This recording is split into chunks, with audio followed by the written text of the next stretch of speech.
In the face of the current global crisis, many countries have begun to review their financial security policies, exercising extra vigilance against money laundering and the financing of terrorism, with the Financial Action Task Force estimating some $1.5 trillion of illegal funds being laundered worldwide each year.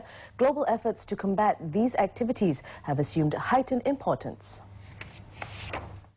Fears have certainly been compounded with recent high-profile fraud cases such as Bernard Madoff and his Ponzi scheme.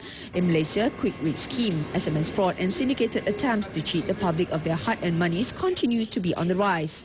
And with the looming global crisis, these activities are further amplified.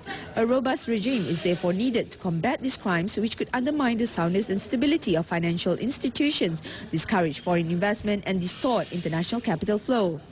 In order to raise the awareness of the importance of this regime, the Compliance Officers Networking Group and Institute of Bankers Malaysia have organized, for the first time in Malaysia, an international conference on financial crime and terrorism financing.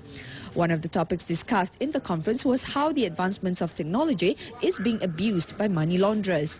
The number of transactions done in alternative systems, so mobile devices and through the internet, will swamp the number of transactions done, cross-border transactions done by banks.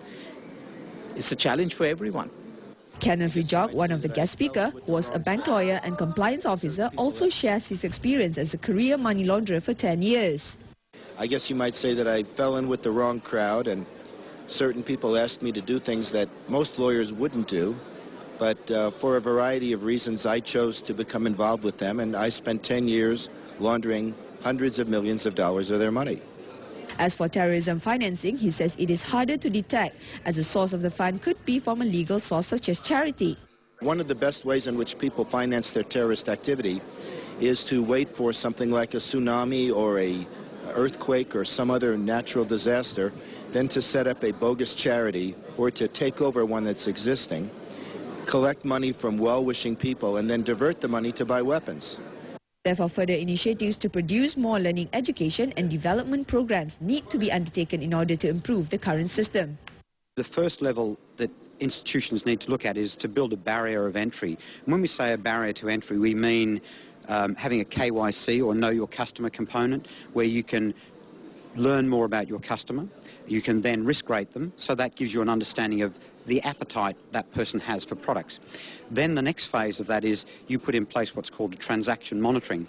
This would lead to an enhanced financial sector integrity and stability and contribute to a more transparent governance and effective fiscal administration.